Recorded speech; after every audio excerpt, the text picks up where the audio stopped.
औज़ुबिल्लाहिमिनश्शैतानिर्रजीम बिस्मिल्लाहिर्रहमानिर्रहीम। अस्सलाम वालेकुम।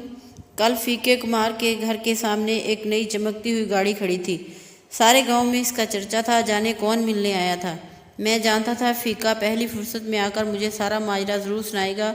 वही हुआ, शाम को थड़े पर आकर बैठा ही था कि फ़ीका चला आया।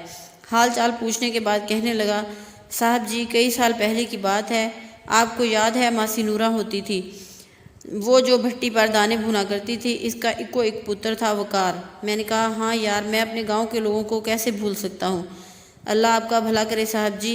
वकार और मैं 5वीं जमात में पढ़ते थे। स्कूल में अक्सर वकार के टिड्ड में पीड़ होती थी। साहब जी एक नुकड़े लगा रोता रहता था। मास्टर जी डांट कर उसे घर भेज देते थे कि जा हकीम को दिखा और दवाई ले। एक दिन मैं आधी छुट्टी के वक्त वकार के पास बैठा था। मैंने अम्मा के हाथ का बना पराठा और अचार खोला। साहब जी, आज भी जब कभी बहुत भूख लगती है ना, तो सबसे पहले अम्मा के हाथ का बना पराठा ही याद आता है और सारे पिंड में उस पराठे की खुशबू खिंड जाती है।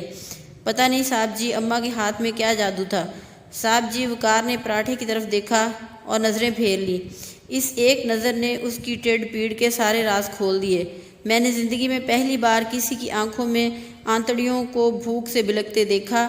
साहब जी, वकार की फाकों से लूसती आंतड़ियाँ आंसुओं के सामने हाथ जोड़े बैठी थीं, जैसे कहती हों, एक अथरू भी गिरा तो भरम टूट जाएगा। वकार का भरम टूटने से पहले ही मैंने उसकी मिन्नतें कर करके उसको खाने में साथ मिला लिया। पहली बुरकी टिड्ड में जाते ही वकार की तड़पती आंतड़ियों ने आंखों के जरिए शुक्रिया भेज दिया। मैंने चुपके से हाथ रोक लिया और वकार को बातों में लगाए रखा। उसने पूरा पराठा खा लिया और फिर अक्सर ऐसा होने लगा, मैं किसी न किसी बहाने वकार को खाने में मिला लेता।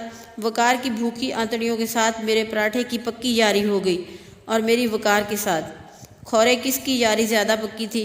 मैं स्कूल से घर आते ही भूख भूख की खप मचा देता। एक दिन अम्मा ने पूछ ही लिया, पुत्र तुझे 7 पराठा बना के देती हूँ, तू खाता भी है या नहीं? इतनी भूख क्यों लग जाती है तुझे? मेरे हाथ पैर फूल जाते हैं जब तू आते ही भूख भूख की खप डाल देता है, जैसे सदियों का भूखा हो।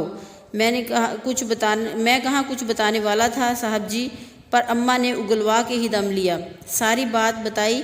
अम्मा तो सुनकर भिलक पड़ी और कहने लगी, कल से 2 पराठे बना दिया करूँगी। मैंने कहा, अम्मा पराठे 2 हुए तो वकार का भरम टूट जाएगा, मैं तो घर आकर खा ही लेता हूँ। साहब जी, उस दिन से अम्मा ने पराठे के वाल बढ़ा दिए और मक्खन की मिकदार भी। कहने लगी, वो भी मेरी जैसी माँ का पुत्र है। ममता तो वखरी वखरी नहीं होती फीके, माएँ वखो वख हुई तो क्या। मैं सोच में पड़ गया। 5वीं जमात में पढ़ने वाले फीके को भरम रखने का पता था। भरम जो ज़ात का मान होता है, अगर एक बार भरम टूट जाए तो बंदा भी टूट जाता है। सारी ज़िंदगी अपनी ही किरचियाँ इकट्ठी करने में गुजर जाती हैं और बंदा फिर कभी नहीं जुड़ पाता। फीके को 5वीं जमात से ही भरम रखने आते थे, इससे आगे तो वो पढ़ ही नहीं सका था। और मैं जो फ़ीके के लिए साहब जी था, एक पढ़ा लिखा आला तालीम याफ्ता, मुझे किसी स्कूल ने भरम रखना सिखाया ही नहीं था। साहब जी, इसके बाद अम्मा बहाने बहाने से वकार के घर जाने लगी। देख नूरा, साग बनाया है, चख कर बता कैसा बना है। वकार की अम्मा को पता भी न चलता और उनका एक डंग टप जाता। साहब जी, वकार को पढ़ने का बहुत शौक़ था। फिर अम्मा ने मामे से कहकर मासी नूरा को शहर में किसी के घर काम पर लगवा दिया। तनख्वाह, वकार की पढ़ाई और 2 वक्त की रोटी तय हुई। अम्मा की ज़िंदगी तक मासी नूरा से राब्ता रहा। अम्मा के जाने के बाद चंद माह बाद ही मासी भी गुजर गई। इसके बाद राब्ता ही कट गया। कल वकार आया था, वलायत में रहता है जी, वापस आते ही मिलने चला आया।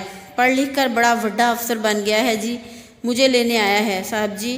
कहता है तेरे सारे कागजात रेडी करके पासपोर्ट बनवा कर तुझे साथ लेने आया हूँ और इधर मेरी अम्मा के नाम पर लंगर खोलना चाहता है जी।